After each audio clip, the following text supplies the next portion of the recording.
who follow us from Australia, Canada, Pakistan, India, Nigeria, hallelujah, USA, England, Italy, Cyprus. Blessed be the name of Jesus Christ. Also, we want to greet those who follow us from Uganda and Kenya. In Jesus' name, we welcome you this morning. Let this word pierce your heart and completely transform you and bring you into the place where God has called you. Hallelujah. Father God, we thank you for the word of God this morning.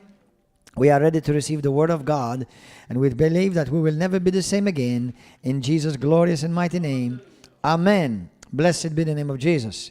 Today I want to talk to you about, once again, about intimacy with the Lord. Intimacy with the Lord, God calling his people to come back to Eden. A call back to Eden. We're going to squeeze again Psalm 91 today. Go back to Psalm 91. Let's go to Psalm 91. Hallelujah. Thank you, Holy Spirit, for illumining our minds, granting us revelation, and the revelation of your truth. Let it transform our lives. In Jesus' name. Now, Psalm 91, the book of Psalms, many people, many Christians may not realize, but not all the 150 Psalms are written by David. Now, the majority are written by David. But from Psalm, there are other Psalms written also. There are Psalms by Solomon. But these Psalms, Psalm 90 to Psalm 100, they are written by Moses. How many of you know that? Anybody know that? They were written by Moses. Obviously, you know, because I told you before. These 10 Psalms are written by Moses. Now, once you realize that they're written by Moses, the way you read these Psalms changes. The way you understand these Psalms changes. Because then you understand in what context and what life and what mentality Moses wrote these Psalms in. You see, Psalm 91, Moses wrote it after he had an encounter with the living God at the burning bush. And God called him to deliver millions of Israelites, fathers, wives, children, to deliver them out from bondage. Moses firsthand saw tangibly the mighty power of our glorious God. Hallelujah. Moses also saw the evil works of the devil. He didn't just see somebody with a headache. He saw some heavy-duty witchcraft, powers of hell before him. But isn't it interesting that none of the powers of hell, some serious heavy-duty power of hell, never touched Moses and never touched God's people?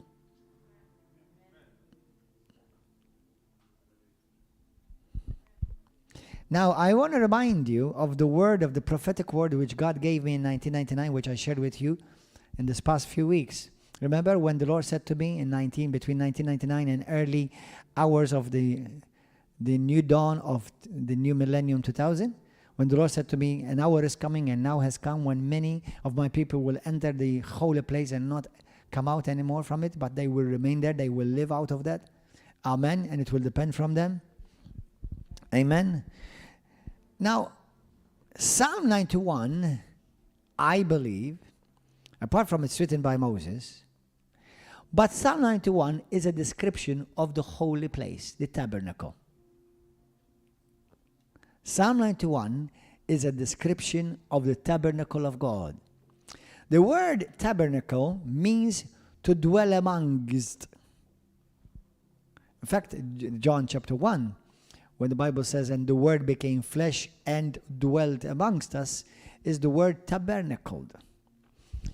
So, the tabernacle, when God showed Moses the tabernacle, it describes Psalm 91, and Psalm 91 describes the tabernacle, the dwelling place of God, where God calls his people to dwell in. You and I are not just called to come to a church building We're not called to live a mediocre Christianity. We are called to live a supernatural, continue living and abiding in the supernatural presence of God Almighty. That's Psalm 91. You see, I've heard many Christians, they say to me, Pastor, well, I pray Psalm 91 over our life, but we still have all these demonic attacks, and I still am going in and out, and I get beaten by the devil, by the sickness and disease. You see, this is not for a people who live in the courts or the outer courts. These are people who live in the holy place. This Psalm 91 is not for just any mediocre Christian. Psalm 91 are for people who actually live and abide in the most holy. And if you are not there yet, this is not to condemn you, but this is to stir you to hunger and to enter. Amen. Hallelujah. Let's read Psalm 91 together. We're going to make it personal, okay? I'm going to make it personal over myself. You make it personal over yourself. I dwell in the secret place. I want you to notice, I want you to hear me read it. I dwell, remain, abide, stay in the secret place of the Most High God. I abide, remain, rooted under the shadow of the Almighty. I say of the Lord, He is my refuge and my fortress.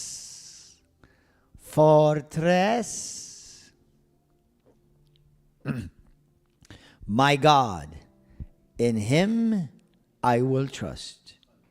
Surely, most definitely, and beyond any shadow of a doubt, He will deliver me from the snare of the fowler, from the perilous pestilence, from the snare of the fowler, and from the perilous pestilence. That's verse 3.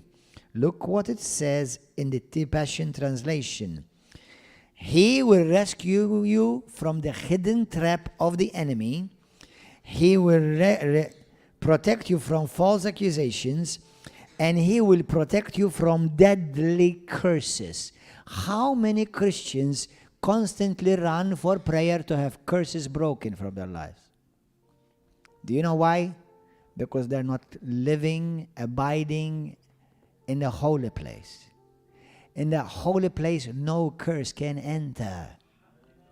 In the holy place, no virus can enter. No disease can enter. No demon can enter in the holy place. Now, I'll give you a powerful, interesting. In the outer courts, people could still be sick and still could be demonically oppressed. Not in the holy place.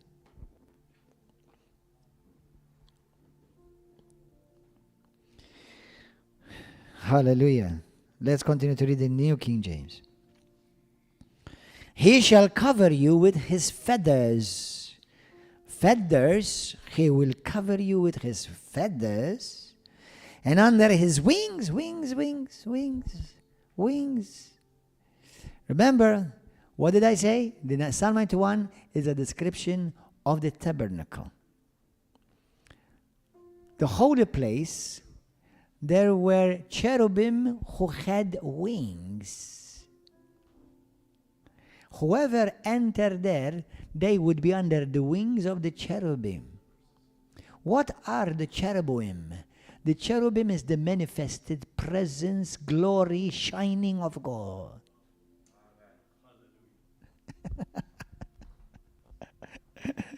If you meet a cherubim, you will be disintegrated unless you are made holy.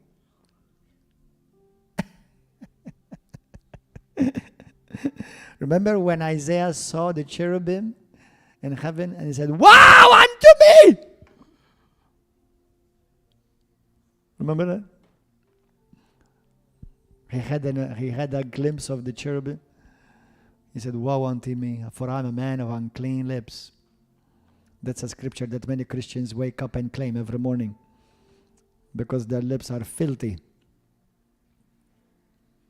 Instead of waking up praising God and giving God all the glory. And then they wonder why they're struggling constantly.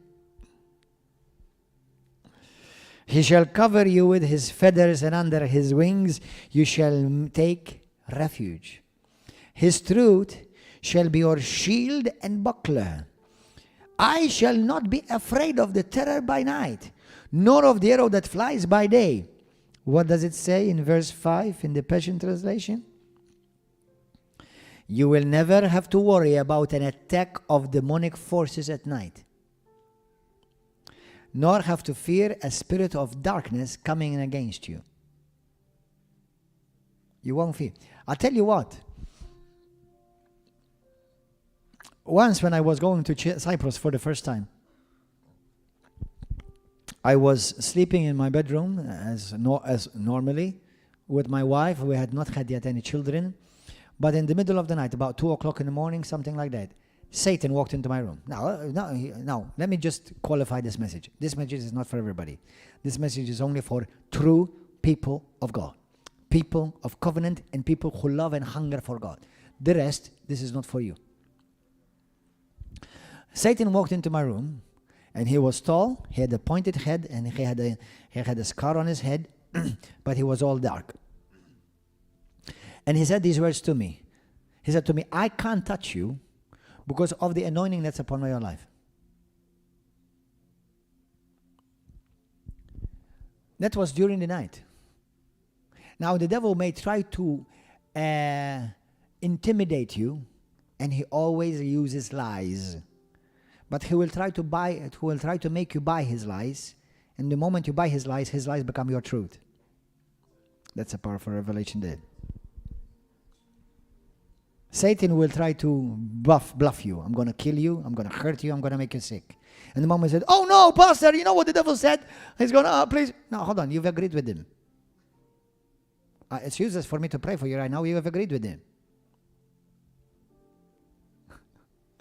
What the devil says does not have any power until you agree with it. Don't agree with what the devil says. Agree with what God says. That's how you establish God's kingdom over your life. Anyway. Hallelujah. Thank you, Lord. Thank you, Jesus. So, you shall not be afraid of the terror by night, nor of the arrow that flies by day, nor of the pestilence that walks in darkness. Should I be afraid of pestilence? Should I be afraid of sicknesses and diseases? Should I be afraid of viruses? Afraid. Now, the Bible says, you shall lay hands on the sick and they recover. If you drink anything deadly, and then anything deadly shall not hurt you. Okay, that doesn't mean that you go and find all the poison in the world and drink it. No. But if you drink anything that is meant to kill you, you know that God will protect you. It won't kill you. Amen? That's where foolishness and wisdom comes in. Now, I'm not going to die by any poison in Jesus' name, because any poison will enter my body, will be thrown in the toilet the next day. In Jesus' name. But if I go around and I'm foolish and say, oh, well, no poison can hurt me, so give me a bottle of poison, please. So what am I trying to prove by doing that? That's called stupidity. There are Christians in the world that they try to, let's say they are Christians, that, they try to go and grab snakes and make the snakes bite them. Have you ever heard of those type of, there is a certain group in America. Listen, don't try to, in Malta, obviously, if you grab a snake, most probably won't kill you anyway because they're not poisonous. Now, there are a few snakes you have to be careful of that are on Facebook. They can bite you and they can hurt you.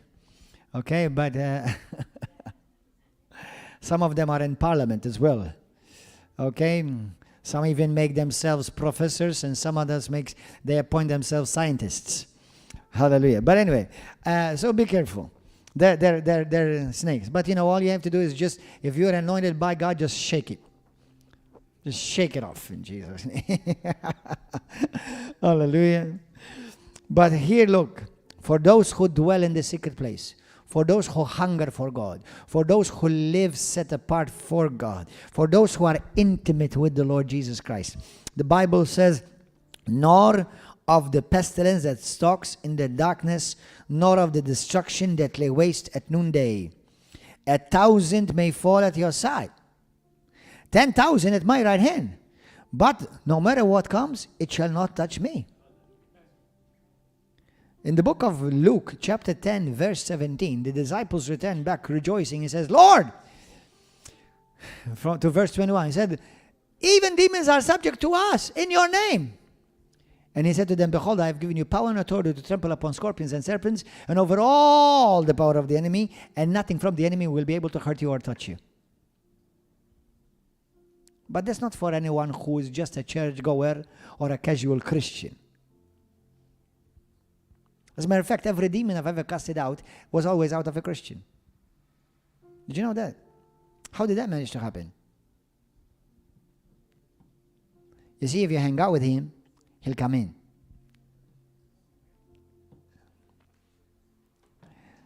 I'm about to say something that will make some, not Christians, no. But remember, this message is for Christians, so it should make them nervous. I was watching just for 5 minutes last night after church. I went home and I watched a bit of Malta Song Contest. Man, Lord, I'm not saying that. All I'm saying is this: it was dark, man, dark. And I was thinking this morning about how the old festivals of all days, even the stage, it was brighter and light.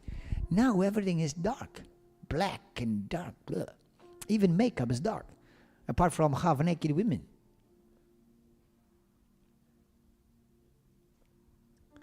And I was thinking to myself, no, I don't want to see this. I want to remain in the presence of God.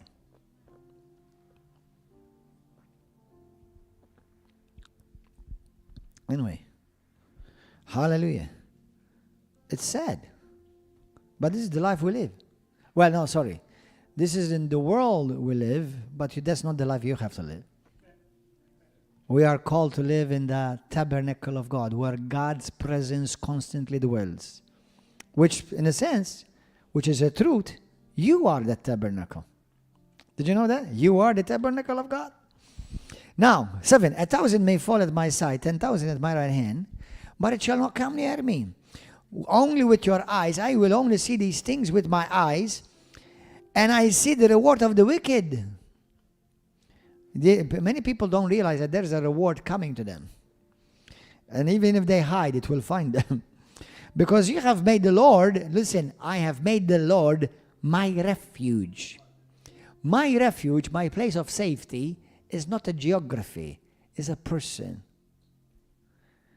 Even the Most High, He is my dwelling place. He is my dwelling place. No evil shall befall me, nor will any plague, sickness, disease, or disaster will come near my dwelling. For He will give His angels to take charge over. He will give His angels. Now, those who dwell in the secret place, your type of angels who will take charge of you, I believe that they are cherubim. They're not some little angels with this cute little butt covered and... Okay? No, these are huge, mighty angels.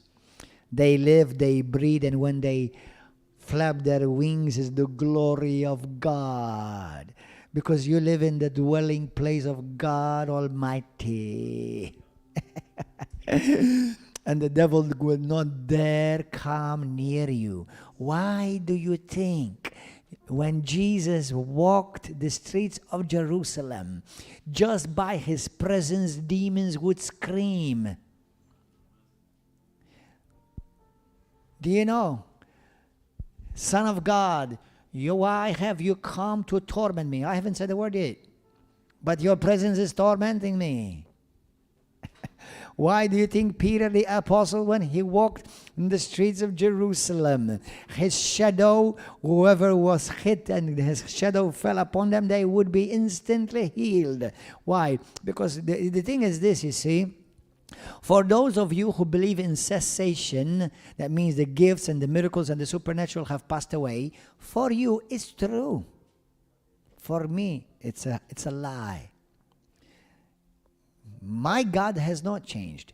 You have changed.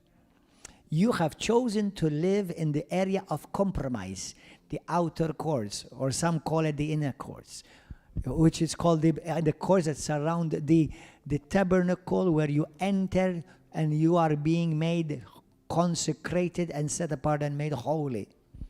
Though you may be called a Christian, though you may be saved barely, the Bible says, okay, yet you're playing, not living a set apart, dedicated life to God.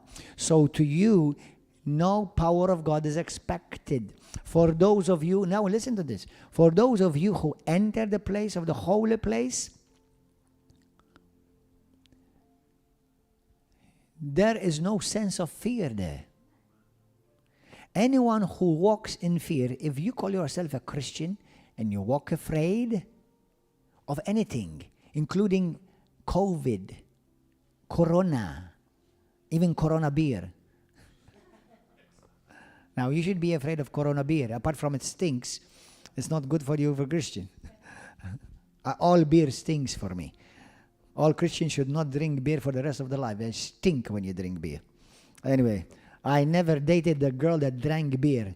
If I saw a girl drinking a beer, I was like, man, is this a woman or a man?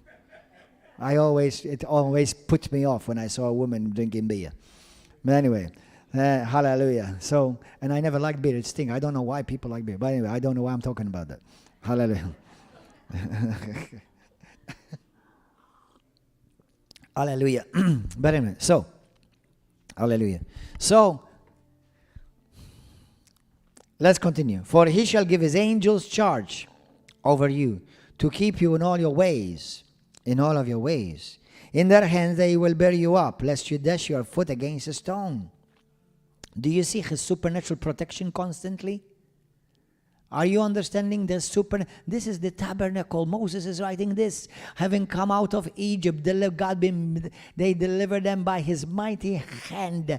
He saw incredible miracle signs and glorious wonders. He saw a pillar of fire. He saw a cloud of the glory of God following them. This is a man who saw and lived on earth as it was already in heaven. And that's why when you have experienced that much level of glory, and then I tell you, Moses, you just speak to the rock, and then you hit it. Said, Moses, I'm not going to let this pass. Come home. Now this is interesting. People who live in compromise, they neither experience the power of God, but they neither also, they're detached from God. They're detached from the goodness of God. Remember, in the book of Psalms 16:11, it says, at your right hand there are pleasures forevermore. You're living in constant flow of blessings when you're living in the presence of God. Amen? But people who live in the holy place and people who have been anointed, set apart, and they experience the glory of God, the Bible indicates and shows us how judgment can come quickly to somebody who will make a dumb compromise. If you want to get a perfect example, talk to Sapphira and Ananias. This was the church. Listen, brothers and sisters all over the world, do you desire to walk in the glory of God, where the anointing will manifest in your life? It's possible. It's definite, and it's available. You have to be a man or a woman of great intimacy with the Lord. You hunger for God. You live constantly in the awareness of Him. That's your calling. Do you want to live that? If you do, you can't compromise. You cannot live a life of compromise. You cannot live a life where you have to be called by pastor to come to church. You cannot do that. You're a man and a woman whose heartbeat beats for God. Do you understand? Hallelujah. If you want to stop struggling, then get on the right track. Many Christians struggle because they're living in the middle of the road. They get hit by God and by the devil both ways. Hallelujah. Let's continue to read. In their hands the angels of God will bear you up, lest you dash your foot against a stone. You shall tread upon the lion and the cobra, the young lion and the serpent you shall trample down underfoot. Because he has loved me, says the Lord, and he has set his love and affection upon me, therefore I will deliver him. God will deliver you. God will. He himself, he says to you, son, I will deliver you, because you've set your affection, your love upon me. And I will set you on high. I will set you on high. I will set you on high. I will raise you up. And wherever I raise you up, no man will bring you down. He or she shall call upon me, and I will answer him. Do you understand, when you live in the constant presence of God, there is no time in prayer? It's like you ask, it's done. You have a need, it's done. I will deliver him. I will be with him in trouble, and I will rescue him, and I will honor him with long life. With long life. One of the things that the enemy wants to do is cut your life short. But when you dwell in the secret place, when you be a man and a woman after God's own heart, you seek his presence, you constantly are aware of him. I'm not talking about becoming a nun or becoming some friar, what do you call them? Some monk and go in a desert and live, in a desert. Okay? I'm talking about people who have known and know they have discovered how to enter the place of the secret place and live there. That means even on your job, you can live in the secret place. Even while you're driving the car, you're in the secret place. Just make sure you don't close your eyes, otherwise you end up in heaven. Hallelujah. Amen. Hallelujah.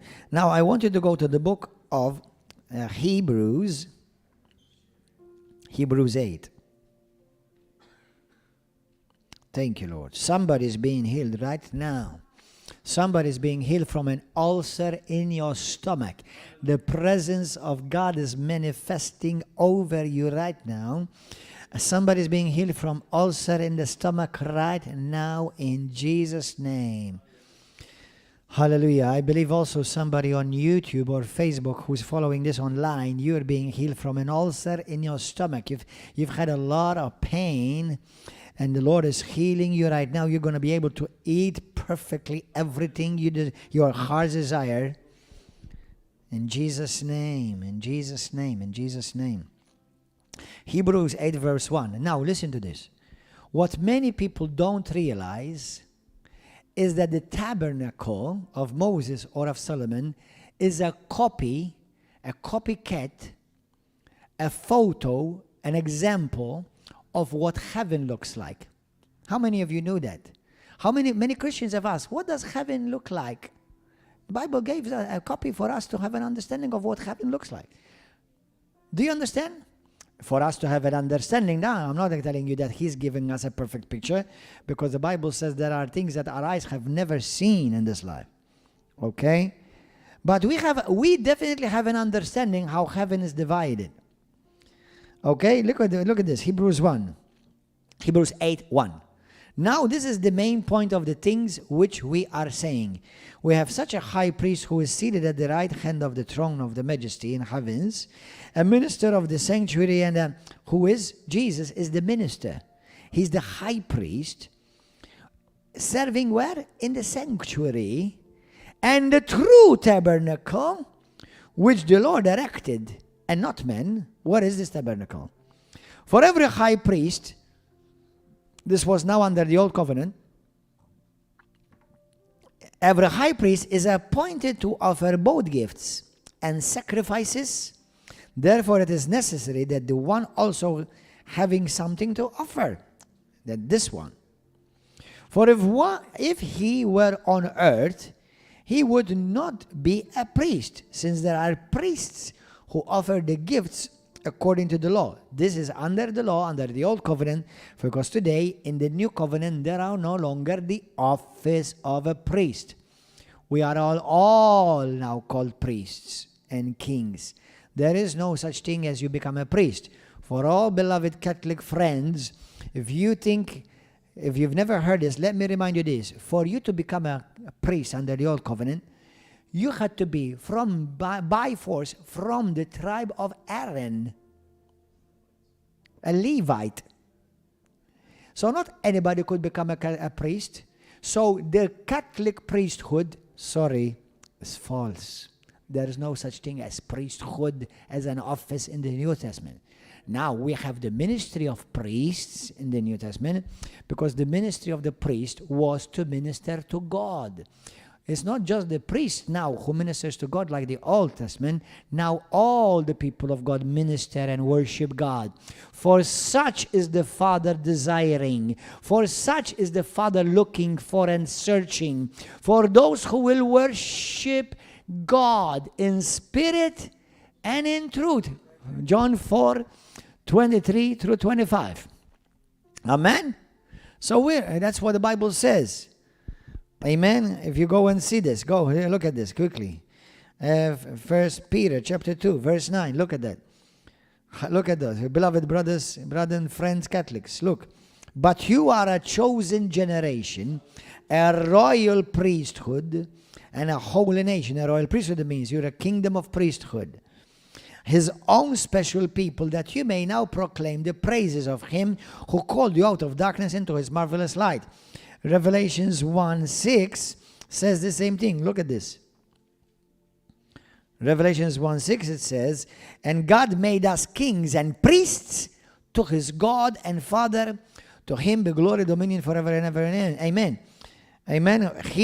To him who loved us and washed us from our own sin by his own blood. That's why his own blood. By his own blood has made us kings and priests. Revelations chapter 10 verse 5. The same thing. Revelations 10:5. Revelations chapter 10 verse 5. Chapter 5 verse 10. Excuse me. Chapter 5 verse 10. Amen. And he has made us kings and priests to our God, and we shall reign on the earth. So now every Christian is a priest. Beloved Catholics, if you love the truth, you need to become a Christian. And there's no any other type in the Bible of Christian. There's only one type, a born again one. Okay? So, if you're a Roman Catholic priest, you show me one scripture where God called you to become a Roman Catholic priest.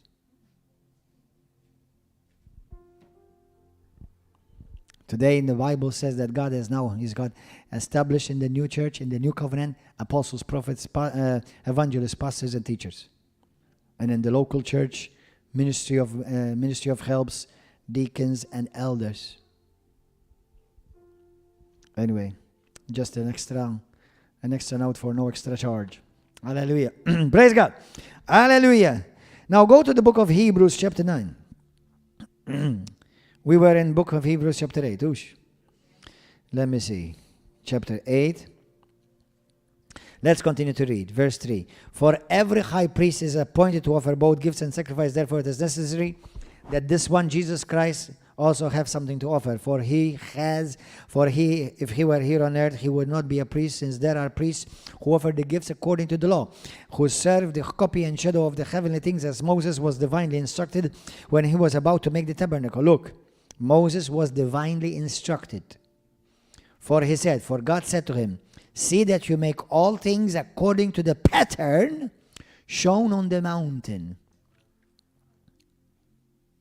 What did God show Moses?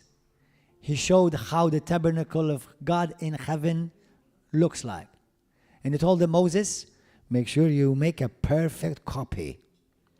Make a perfect pattern. So we know what more or less heaven looks like. Now, we don't know in all the details, but I know heaven is filled with cherubim. Heaven has palm trees. Heaven is full of flowers. Heaven has streets of gold. Do you know that even Eden was designed as a tabernacle? You see, that was the world. God created the world. At one point, the earth became full of chaos. And then God planted the garden. The way he designed the garden is almost the exact copy of the tabernacle. Remember that the garden was heaven, God's tabernacle on earth. What did God say? I made a garden to walk among men. To walk among men. And they were constantly in the presence of God. Do you think they were afraid of anything? Now, was in the world, was there any evil in it when God put the garden? Was there any evil in the world? Was there any evil in the world when God created the garden? Absolutely. Why do you think he told them to go and subdue? Yes. Not the whole world was Eden. Eden was a garden put on the world. Why do you think he told them, go and subdue, take authority, bring things in order? Because he wanted men to share in the recreation of creation, reestablishing, rejuvenating, restoring. And he created man God, woman God, small g God. So that what they saw, what they know it's in heaven, they will repeat it on earth. Adam and Eve constantly walked in the Holy of Holies, in the tabernacle of God. Heaven, bliss, perfect in his presence. There is a fullness of joy, fullness of health. The joy of the Lord is your strength. Amen. There is fullness of health. There is no sense of worry. There is no sense of fear. And that's where you and I are called back to return and dwell. Hallelujah. Hallelujah. Now go to Hebrews 9. What was in the tabernacle? We have the tabernacle of Moses. We have then after there was the tabernacle or the temple of Solomon, designed on the tabernacle of Moses. And as I said, the tabernacle of Moses and of Solomon is the copy of heaven, the tabernacle of God. Do you remember John what he saw coming down from heaven? And I saw the heavenly Jerusalem, the tabernacle of God. And God will once again dwell amongst men. Amen. Now on that day that will be a different story. Because now we have a new earth and a new heaven. And now there will be no evil anymore then. Hallelujah. Beloved brothers and sisters, beloved Christians who are compromising, don't miss heaven. And don't go to hell. It's eternal. It is for eternity. Okay? Now look at this, verse 1. Then indeed, Hebrews 9, even the first covenant had ordinances of divine service and the earthly sanctuary. For a tabernacle was prepared. The first part, the tabernacle was the first part. Now he's talking about the holy place and the most holy, in which was the lampstand, the table, and the showbread, which is called the sanctuary. And behind the second veil, the part of the tabernacle, which is called the holiest of all, which had the golden censer, the ark of the covenant, overlaid in all sides with gold, in which were the golden port that had the manna, Aaron's rod, and budded, and the tablets of the covenant, and above it were the cherubim of glory, overshadowing, under the shadow of the Almighty. The mercy seat, under the shadow of the Almighty. Of these things we cannot speak now in detail. Now, let me give you a picture. When Adam and Eve were created, they were created in the most holy place. They came out of the heart of God. He spoke them, especially Adam, he spoke him into existence. Eve was in Adam, then God brought Adam and Eve out. And he gave them the garden, which is the tabernacle of God. And he told them to go and replenish the earth. Replenish the earth, not replenish the garden. The garden was already in perfect condition. Go and replenish the earth. So what God wanted is he wanted a family. He wanted his 2 kids to make babies perfect. No sin. No sin. No sense of sin. They don't understand what it is to lie. They don't understand to be afraid. They don't understand that you get pain in your body. Nothing. That's where they were. They dwelled there. We don't know how long they lived like that. They may have been a day, or it could have been 1,000 years. For God would be the same. I don't know. But at one point they sinned. God told them, I want you to expand Eden. That's practically what he told them. I want you to expand Eden. Go and make babies in my image. Remember, Adam and Eve were created in the image of God. But then when they sinned, children they were no longer made in the image of God. Then they were made in the image of Adam. That's a powerful truth. Until sin came in, any babies that would have been made, they would have been created in the image of God. Perfect, holy, righteous nature. Dominion nature. But the moment they sinned, then they were the children that were born to Adam and Eve, they were born in the fallen nature, in the sinful nature. My son asked me a couple of days ago, he said, Daddy, if Jesus came to pay for our sins, how come we still sin? I said, son, that's a great question. Jesus did not come so that you stop sinning. That means remove the ability from you to sin.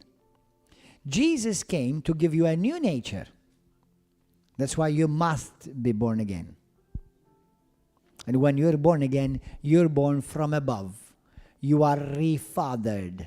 You have now received a divine nature.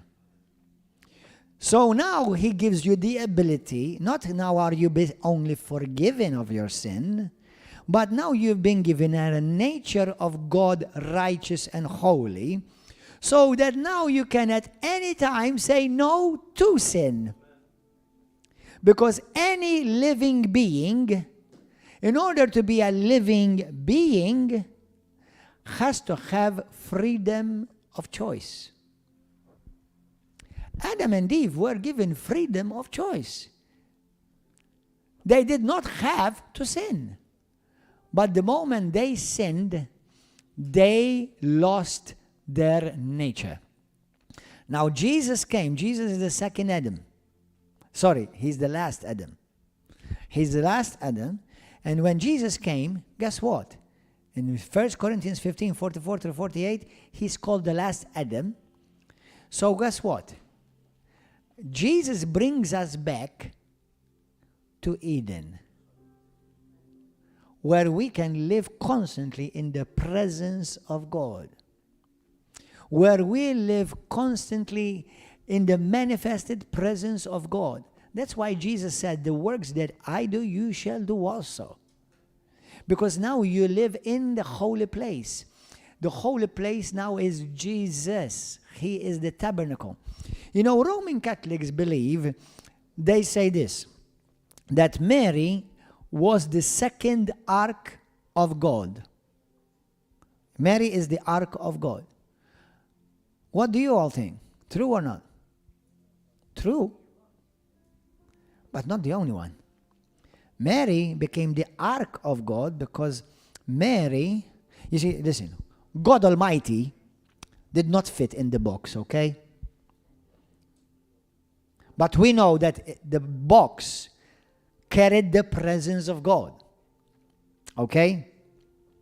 Hallelujah. When God entered Mary and planted his seed in her, God entered her, but doesn't mean that he emptied heaven and he lived only in her. So she became the tabernacle of God. As a matter of fact, she became the first tabernacle of God under the New Covenant. But not the only one, beloved Catholics. Today, every true Christian is a tabernacle of God. Every true Christian today is the ark of God. We are the ark of the covenant. Wherever you go, his presence follow. Hallelujah. Praise be to God. Amen. Hallelujah. So yes, Mary is a tabernacle. Well, now when she's in heaven. But you and I, we're the tabernacle. Why do you think the Bible says you are the temple of the Holy Spirit? Why do you think the Bible says you are the temple of God? 1 Corinthians chapter 3:16. 1 Corinthians chapter 6:19 and 20. 2 Corinthians chapter 13 verse 5. Christ lives in you. If you do not have the Spirit of Christ in you, you do not belong to God. We belong to God. We are God's holy, set-apart property. Touching you is touching Jesus. Insulting you, insulting Jesus. Judging you, cursing you, lying against you is lying against God Almighty. Because you are his tabernacle. Hallelujah. You are his covenant table. Bless God. Now, let me give you a picture of let me give you a picture quickly. You saw in the videos, but this is what, you see, when the courts, some call it the outer courts, and then the inner courts becomes a holy place, and then the other one is called the most holy. Some call it the inner courts, and then they call it the second part, the holy place, and then the most holy. But let's call it the inner courts. So the inner court, only Jews entered. Why? Buddhists could not enter, Muslims could not enter, Hindus could not enter, atheists could not enter, agnostics could not enter, Taoists, Zionists, or whatever, could not enter because Zionists are Jews. Only people of covenant could enter. Only. That's why only Christians will enter heaven. Why? Because as soon as you come in, the first thing you do to be able to come in and to stay there is that you bring your lamb. And you grab the lamb, the priest will pray with you, you put your hand on the lamb, you transfer your sins by your confession of your sins on the lamb carries the sin, they cut its head and its throat, and it, precious, blessed, dear lamb, will bleed to death on your behalf. Thousands, not they used to do this, thousands. The moment you bleed, the moment the blood of the lamb was shed for you, you get washed. You wash your hands in the laver. Because as soon as you enter, this is the only way you enter. You couldn't enter the other way. What does the altar of sacrifice represent? It represents Jesus. You can't enter, you cannot approach God, you cannot see God, you cannot experience the presence of God without having the blood of Jesus being shed for you. That's why Jesus died for us. Anybody who wants to approach the presence of God without being killed and fried has to go through the Lamb. So the first thing you do is you get washed in the blood of Jesus. Then there is the laver. What is the laver? It's a basin, okay? And you wash there. The basin represents the baptism. Is you get baptized in water. That's why every Christian must be baptized. But it's also, this is what also it looks like. Look, go to Ephesians chapter 5. Ephesians 5. Hallelujah. Verse 27. Or starting from 26.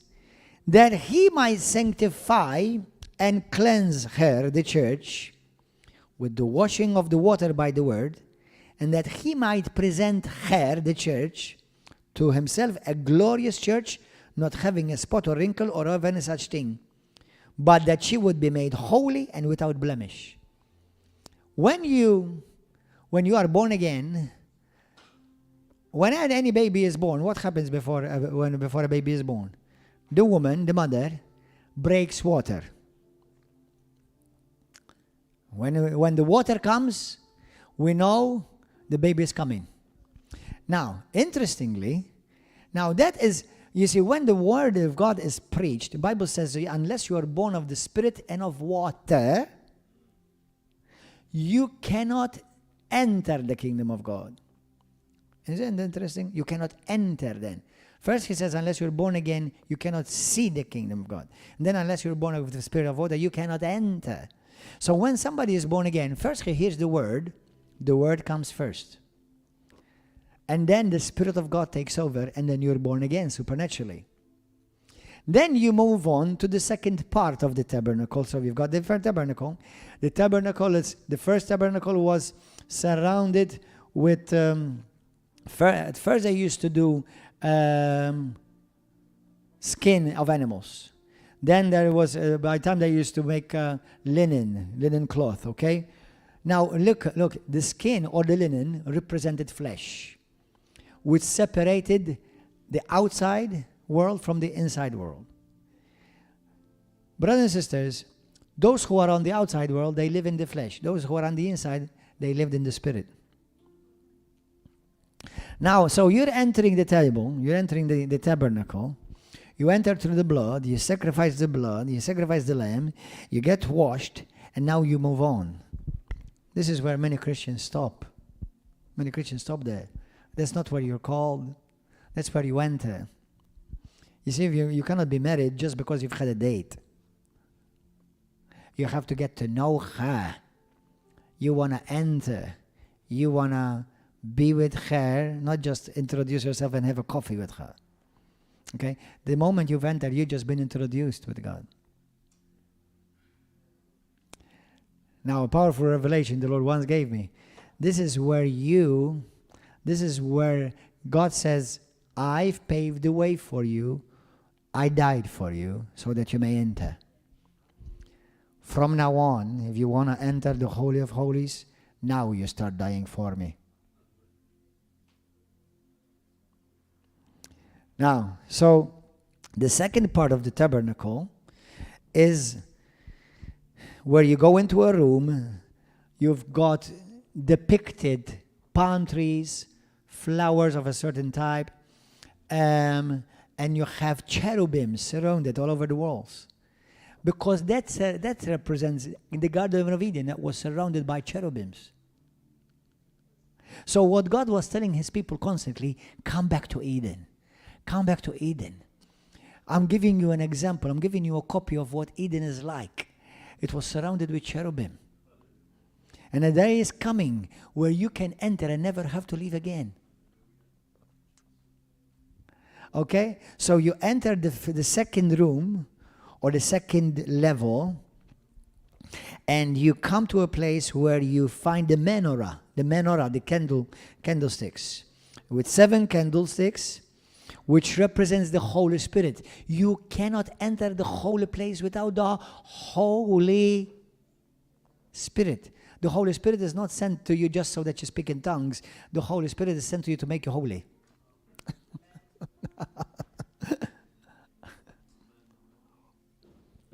Amen. Hallelujah. So now you enter, you find the menorah. It's always lit. You cannot look. That menorah must never be out. It constantly have to be on fire. Come on, everybody. Say to your neighbor, said, you must be constantly lit on fire. Hallelujah. In Jesus' name. Thank you, Lord. Then what do you see? Then you come to the showbread, the table of the showbread. The showbread, the table, everything is covered in gold, by the way. Here, there's no cheap material. The cheapest is gold in heaven, all right? Hallelujah. So, you go now to the showbread, and the table of the showbread, you've got 12 loaves of bread. Does God eat? Does he get hungry? Okay. Jesus said, this is my food, to do the will of the Father. There is food you can eat. And it does not make you fat, and it does not get you cholesterol. It's called doing the will of God. Hallelujah. For those of you who've been spending lots of money on diets, get this diet. You will lose weight, and you will not make you fat or unhealthy. Fulfilling the will of God for your life. Hallelujah. Amen. So you go to the showbread, and that bread, and then there's the vase also with the grapes pressed. One day we'll talk about the place of the pressing. Not depression, the pressing. Not the pressing, like the place of pressing. Because it sounds the place of depressing. But no, but I don't want to get depressed. No. I'm sorry. The squeezing, exactly. The place of squeezing. So then the high priest, the priest and the high priest, they used to eat that bread once every Sabbath. Okay? And they in the entrance, isn't that interesting? In that camp, all in that everyone who's there is all protected, covered. But outside the camp, there are enemies, there is evil, there's sickness, there's disease, there are wars. He prepares a table for me in the presence, surrounded by my enemies. But God is having a meal with me. There's no happy meal like that happy meal. Hallelujah. You know, almost anything famous, they got it out of the Bible. Okay, so anyway. So now they have communion. Isn't that interesting? Now, in communion, this is a powerful revelation. There are some Christians who believe that it's just a symbol. But we believe, as Christians, River of Love, and many other Christians like us, especially who believe in the apostolic Christianity, the Christianity of the apostles, or that comes from the apostles, and like the apostles. You see, we don't just believe that the communion is just bread or a symbol. We believe that there's the presence. Now, does it become God? But the presence of God is there.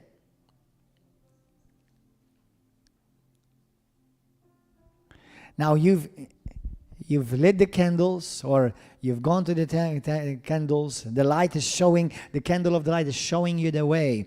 You've eaten with God, and now you go to the final step before you enter the most holy, where you were created to dwell in for the rest of your life and never come out again. And you go to the most holy place, and you come to an altar similar to this, maybe a bit smaller, where it was all made of gold as well, and on this altar you put incense. Now this is a powerful revelation. Brothers and sisters, for you to enter the Holy of Holies, you don't pray. You stop prayer. There's no prayer in the holy place. In the holy place, you only worship. The incense is worship. Now, if you want to pray, you better say it now. Because inside that, you're not going to pray.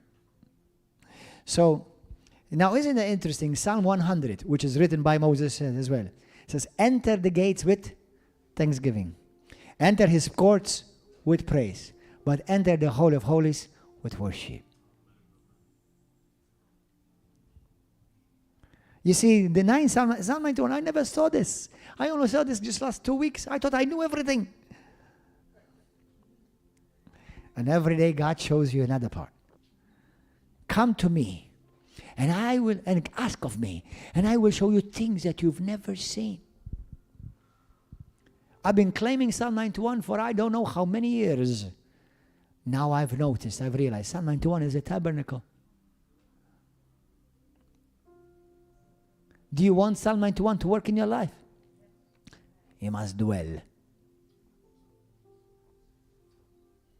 So you enter now into the Holy of Holies through worship, prayer and worship. And now you go through a curtain, thick, for about 4 inches thick, which got split in two from top to bottom when Jesus Christ died and resurrected. And you go between 2 cherubims that were painted, drawn on the curtains. Now listen, what kicked Adam and Eve out? Cherubims. The cherubims kicked them out. Get out before you die, before you'll be fried. Get out. And they guarded the way into the Garden of Eden. They guarded the way into the Holy of Holies, and they did not let them come in again. Now this time they don't. Now he can go through, because now the blood has made the way. The Holy Spirit has brought you in. The washing of the water of the Word has prepared you. Now you are going back not just to be a good Christian. Now you're going back again to your nature of Adamic, unfallen nature. And now you're in the presence of God, and you're in front of the ark. And the ark is full of gold. And the lid is all gold. It is covered by 2 cherubims, hallelujah, with his wings from one side to the other. And the high priest would come and spill and sprinkle the blood on top of the seat. That seat, the top of the lid, used to be called the mercy seat. God would come in there. And I don't know exactly what he did, sit, stand, but he would come on that. Now listen, where there is no blood, what's in the Ark of the Covenant? The tablets of the law, the 10 commandments, the Aaron's rod that budded, and the pot of gold with manna. What is it? I am the true manna that my Father sends. That's another powerful preaching. And when, without blood, God sees the 10 commandments, and he will have to act as a judge and judge you. But when he sees the blood, he will extend mercy. The mercy seat. Come to him with boldness. Come to the throne of grace. Come to the Holy of Holies, to the holy place of grace, so that you may obtain mercy. Hallelujah. In the book of Hebrews 4. And now you're in that presence. And now you're no longer outside.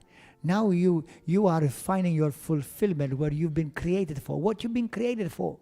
To live face to face with God Almighty, your daddy, your father, your creator. The one who you crave for, but the one who craves for you. Hallelujah. The Bible says incense is also a form of prayer in Revelation 5:8, that the prayers of the saints went up to God like incense. The Bible says in 2 Corinthians chapter 2 verse 14, it says that we spread the knowledge of him everywhere with our sweet incense and aroma. As we preach him, as we proclaim him, as we reveal him, we become like incense to God. Hallelujah. Thank you, Jesus. Thank you, Lord. That's why the Bible says, I do not take you out of the world, but you're in the world, but you're not of the world. Amen. Blessed be the name of Jesus. Are you ready to enter? Are you ready to abide? Are you ready to live? Yesterday, a lot of couples, a lot of Christians, actually I could say almost everyone. Do you know that in life, every Christian is called to live in that holy place, to abide there. But what gets us out? Many times, number one, it's sin that gets you out. But many times it's not like sin, for example, like pornography or stealing a bank or murdering somebody. Many times gets you out of that is strife, arguments. So what about if a pastor, like for example, a brother said to me, Pastor, how can I live in the holy of place where I'm constantly, me and her, we're constantly arguing and fighting? Listen, you can disagree without fighting.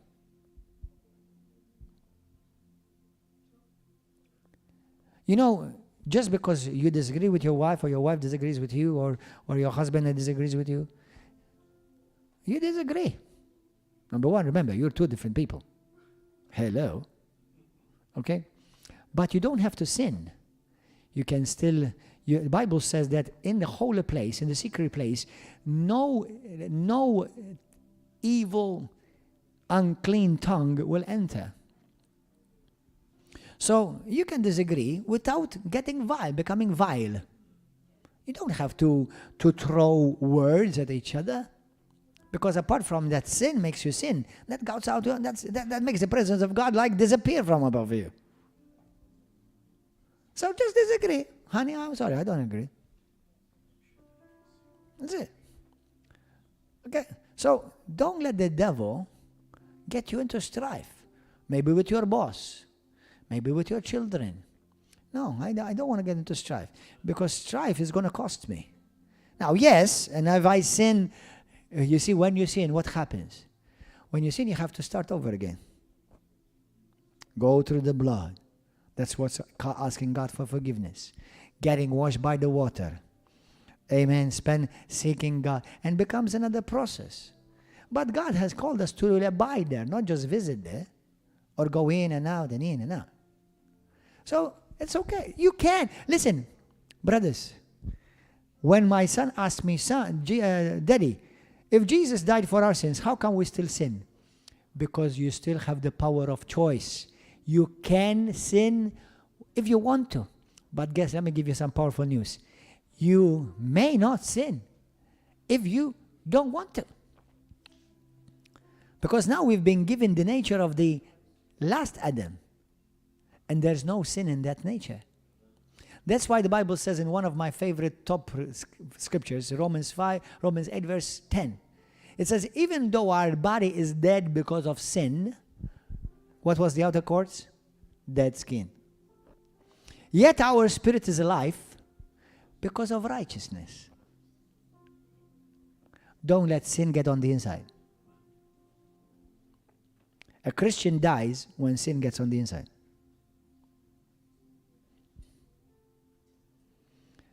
Amen. Hallelujah. Are you ready, brothers and sisters?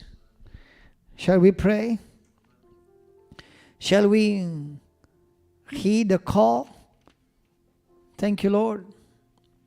Let's pray. Did you learn something from this? This is your calling. This is my calling. To live there, to abide there. For every Christian. Now, listen, why do you think Jesus said, to those on the outside, to those without the covenant, to those outside the tabernacle, to those outside the covenants of God, to them I speak with parables. Matthew chapter 30. But to you, I speak to you face to face. To those on the outside, they won't understand a thing. Because they are dead, they are darkness, they are dogs, they are pigs. These are names that Jesus used, not Gordon John Manchè. That's why you don't give what is holy to dogs. Don't try to explain the Bible to sinners. The Bible There's only one thing you tell to a sinner.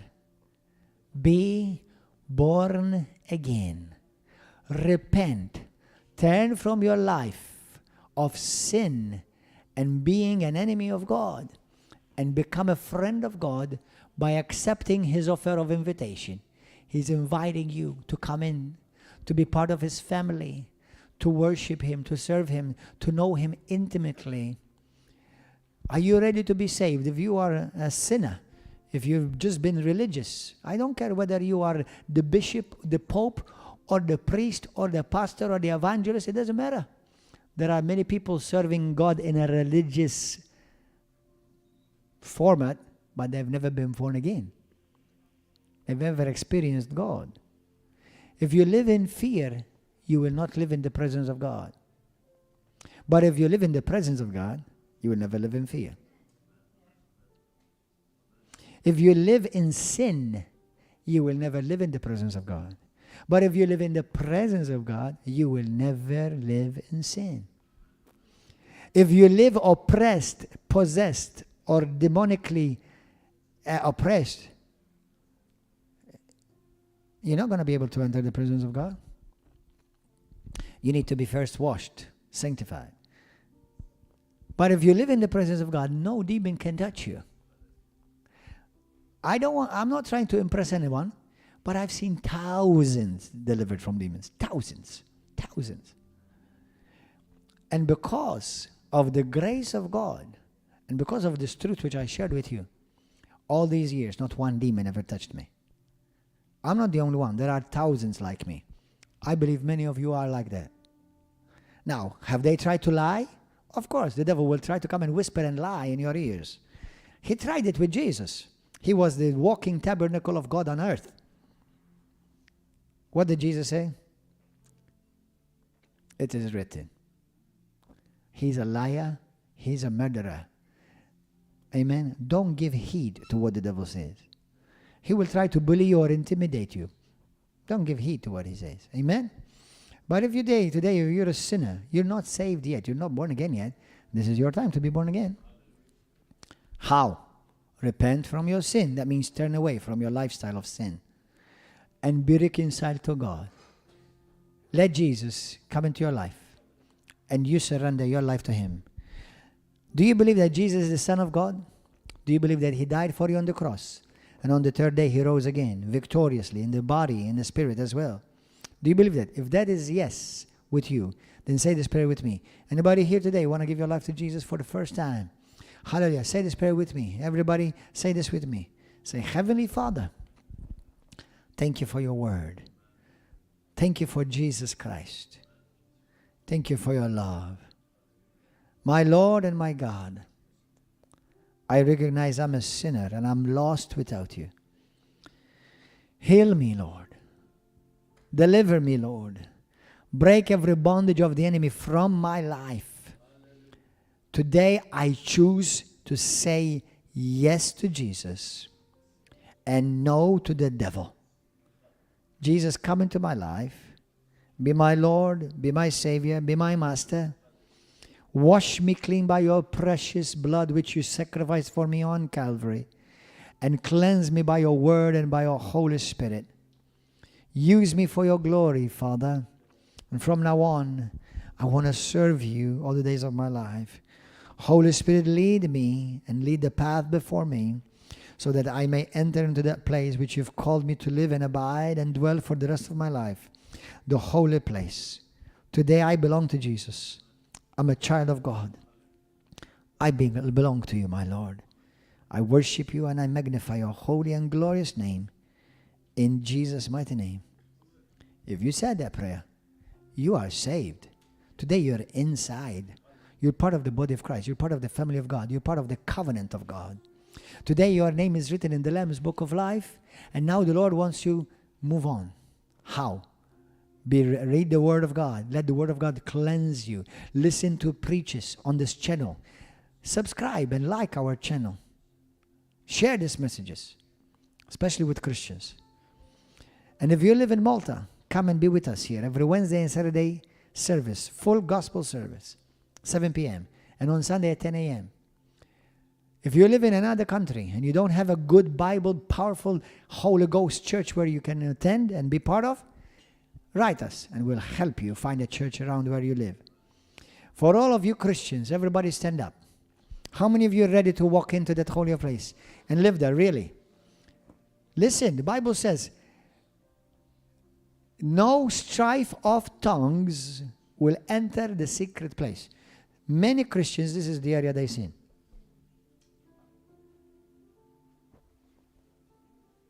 If you have pride, kill it. If you have jealousy for your brother or your sister, kill it. If you have unforgiveness, deal with it now. Because with that stuff, you can't enter the holy place. If you've been playing around and you've been vacillating, you've been compromising, this is the time to draw a line. Are you ready? For those of you who are ready to enter the holy place, think about what you're about to do. You know, now the Bible says we abide in Christ. We live in Christ. Now, many Christians know that in theory, but how many of you or many Christians know it experientially, in reality? Because you can know the scripture is one thing, but to live the scripture is another thing. Oh, I know, hallelujah, the Bible says we live in Christ, and in Him we live, we breathe, and we have our being. Oh, I know that, hallelujah. But is that a reality in your life? Is that a revelation in your life? Do you get irritated, for example, by your brother because you don't agree or he doesn't agree with you? Or you still keep your peace and you maintain your peace, realizing that we're all different, but we're all unique and we're precious, and we're all been called special by God. And you're just called to walk in love and harmony with the rest of the body of Christ. And any Christian who's attacking other Christians out there, if you have time to attack your brother and sister, let me tell you something. You're definitely not dwelling in the presence of God. And most probably will never see His face. Be careful. Let's pray. Those of you who want to enter and remain. Now, if in case, it doesn't have to, but if in case you sin or you mess up, run again to Jesus. Don't remain outside His presence. Let's pray. Say, Heavenly Father, thank you for the revelation of this word. You called me to the dwelling place. You called me to the holy place. You called me to the secret place where the enemy cannot touch me, where no demon, no curse can find me. Jesus, you are my Lord and my Savior. Any area in my life that I have not yet surrendered, I surrender it right now. Forgive me of my pride, religious pride or arrogance, seeking to do my will instead of yours. Forgive me where I have made compromise. I want to live a life dedicated to you in spirit, in soul, and in body. In the mighty name of Jesus Christ. By faith, I now enter into that place, the holy place, the most holy, to live face to face with my Father, with my Jesus. Thank you, Lord. I worship you and magnify you. Amen. God is so glorious. Even our body is divided in three: spirit, soul, and body.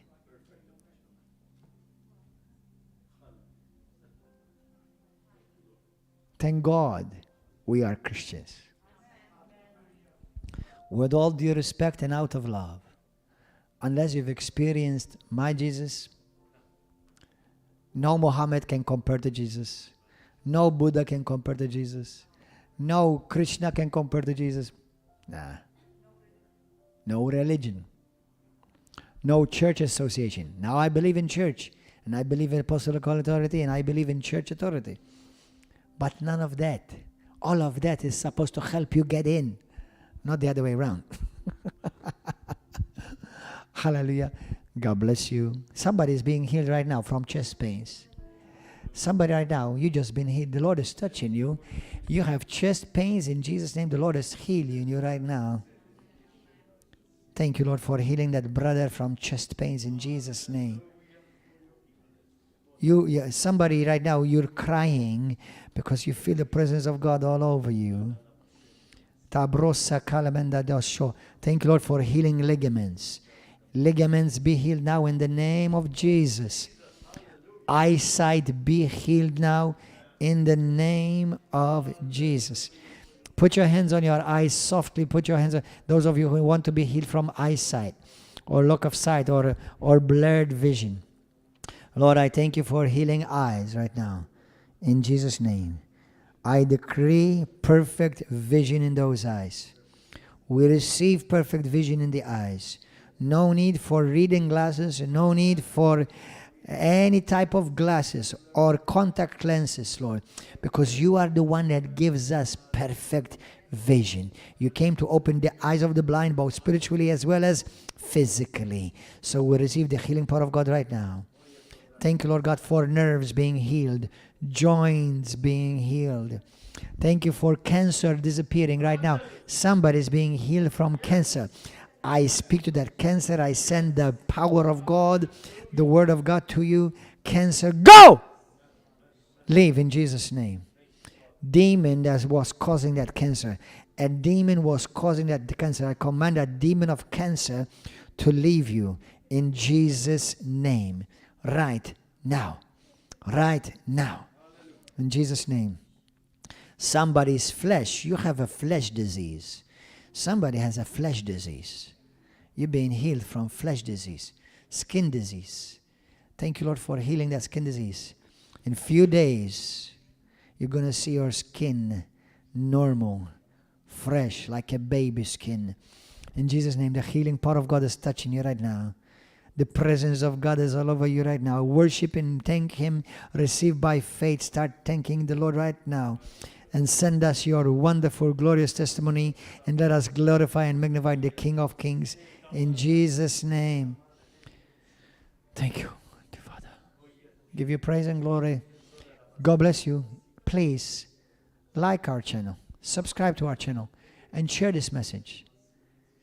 In Jesus' name, we bless you.